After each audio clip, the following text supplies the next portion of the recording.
Bonjour les amis, je suis heureux de vous retrouver ce matin et je voudrais partager avec vous un joli conte qui m'avait particulièrement ému quand je l'avais découvert. C'est parti. Un pauvre paysan chinois travaillait dur, aidé dans les travaux des champs par son fils. Rassemblant toutes ses économies, il partit au marché acheter un cheval pour soulager leur labeur.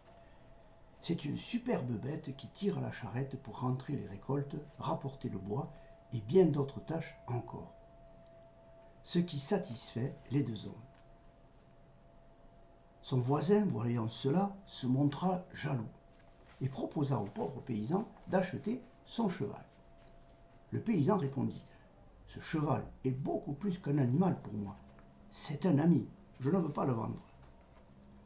Un jour, le cheval sauta au-dessus de la clôture et disparut. Le voisin, passant devant l'écurie vide, dit au fermier: C'était prévisible qu'on la volerait, cette bête. Pourquoi ne me l'avez-vous pas vendue? Vous n'avez pas de chance. Le paysan se montra plus circonspect.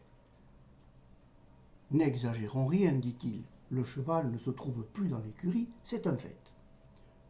Tout le reste n'est qu'une question d'appréciation de votre part. Comment savoir si c'est une chance ou une malchance? Nous ne connaissons qu'un fragment de l'histoire. Qui sait ce qu'il adviendra? Le voisin se moquait du vieil homme. Il le considérait depuis longtemps comme un simple d'esprit. Le fermier n'est pas assez riche pour s'acheter un autre cheval et continue de travailler dur avec son fils. 15 jours plus tard, le cheval revint. Il n'avait pas été volé.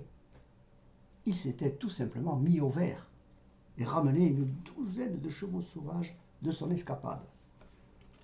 Le voisin du fermier vint lui rendre visite. Vous aviez raison, ce n'était pas un vol. Vous avez de la chance. Le paysan demande à son fils de dresser les étalons sauvages, ce qu'il entreprit. Au cours d'une séance de dressage, un des chevaux jeta son cavalier à terre et le piétina, lui cassant une jambe. Le voisin vint une fois de plus donner son avis. Pauvre ami, vous n'avez pas de chance.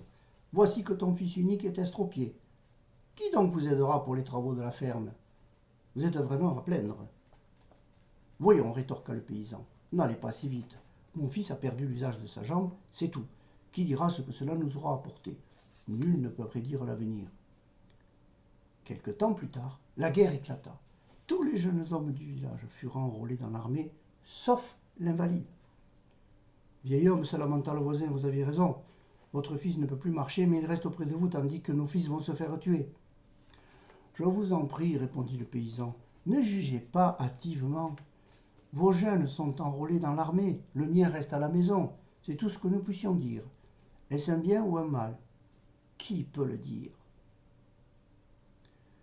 Alors ça, c'est un conte, en fait, que l'on doit à Lao Tse, qui vécut au 5e siècle avant Jésus-Christ. Il est considéré comme le père du taoïsme et on lui attribue de très nombreux écrits. Alors les amis, je vous laisse toujours le soin de tirer votre propre morale de cette jolie histoire, de ce petit conte. Parce que moi j'ai ma vision, mais le plus intéressant, je pense, pour vous, c'est de faire votre propre vision de cette histoire, de cette petite histoire, si jolie histoire.